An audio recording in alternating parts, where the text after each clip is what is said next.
Doctor साहब जवाब नहीं मिला मुझे कि जब आपने उनको जवाब दे दिया जो इंडियन ऑफिशियल्स आए थे, तो उनका क्या रिएक्शन था? वो फिर उठ के चले गए क्या? उस टाइम तो बाद में मेरे कांटेक्ट में थे ना, हाँ। उधर गए तो एकदम अच्छे से गए, अभी आप अभी ग्रीन सिग्नल देते आप वापस इंडिया आ सकते। हाँ। मुझे तो उम्मीद थी नहीं, लेकिन मैं मेरे मुल्क के लिए जो भी जायज है, India is a great country. Yes, Modi ने अगर कुछ प्रॉब्लम किया तो इख्तलाफ हो सकता है, जगह से नहीं है। India in terms of amongst the non Muslim countries in the world one of the best. अच्छा, नॉन मुस्लिम कंट्री वो सब मुस्लिम कंट्री से भी अच्छा है, सही। अल्हम्दुलिल्लाह, वो एक अलग सब्जेक्ट है। अब इंडिया आप नहीं जाएंगे ना, अल्लाह चाहा तो क्यों नहीं, अगर अभी मोदी नहीं रिया और जो नेक्स्ट गवर्नमेंट अगर जस्ट रहेंगे तो जरूर जाऊंगा मैं, क्योंकि अभी तक के I have not been convicted. जब इंडियन गवर्नमेंट ने फाइल की मेरे खिलाफ कोर्ट के अंदर, मेरी पूरी प्रॉपर्टी को जब्त कर लिया, तो हमने उनको कोर्ट के अंदर उसके अगेंस्ट पिटीशन फाइल की। तो उसका जज जो था, द चीफ जज ऑफ द ईडी कोर्ट, उसका नाम था मनमोहन सिंह, वो सिख था।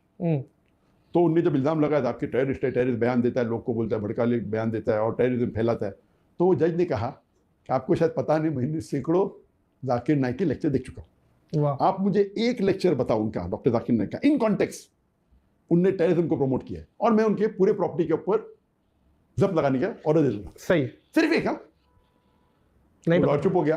तो उनने कहा कि आपने डॉक्टर जाकिर नाइक के बयान देखे? तो लॉयर बोला नहीं देखा मैंने। तो आपने जब सुने ने उन पे इल्जाम लगा रहे, कम से कम सुनो तो सही। तो हिस्टोरिकल जजमेंट है, तो उसके ऊपर स्टे आ गया।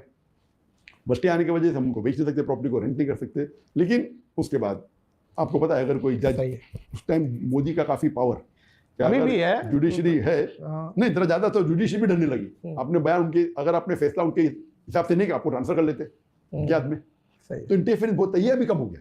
तो ये जो आप बोल रहे मोदी का जो पावर है अभी, ये अमेंडमेंट बिल क्या हो गया, जब उन्होंने टेबल किया, ऑपोजिशन ने ऑब्जेक्शन लिया, तो parliament had to put it to a judiciary parliament, आप समझे ना। और बोले जिसको ऑब्जेक्शन है 13 सितंबर इज डेडलाइन, 13 सितंबर तक जो मुसलमान को बिल पे ऑब्जेक्शन करो, तो ये जुडिशरी पैनल हो गया। तो मैंने मेरे बयान में क्या और एक पोस्ट किया, क्या अभी मुसलमान को जागना चाहिए। अगर एक मस्जिद हमारी बाबरी मस्जिद गई तो इतना हल्ला गुल्ला हुआ, ठीक है, हाथ से निकल गई। अगर ये अमेंडमेंट बिल पास हो गया तो हजारों मस्जिद जाएंगी, क्योंकि ये वक्फ प्रॉपर्टी, जैसा मैंने कहा, 3800 स्क्वायर किलोमीटर से ज्यादा है।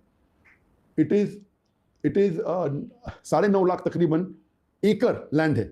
इसके अंदर हजारों मस्जिद है, लाखों होंगी, हजारों कब्रिस्तान है, मदरसा है, प्रॉपर्टीज है, आराम से हाथ से जा सकती है, कुछ नहीं कर सकते। तो मैंने कहा मुसलमानों से, अगर आप नहीं जागेंगे आज, अल्लाह आपको दोषी ठहराएगा, आपको और हमको। ये हमारा फर्ज है।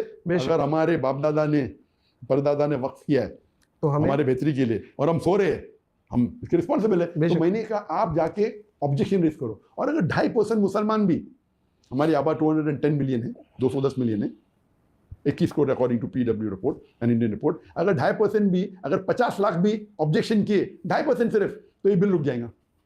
तो क्योंकि मैं मुसलमानों को कह रहा था ऑब्जेक्शन लो, तो ये गोदी मीडिया को अब देखेंगे, अभी शुरू हो गया। मैं कल परसों देख रहा था, ओ doctor Zakir Naik is inciting hate, more inciting hate. हक मान रहे हमारा,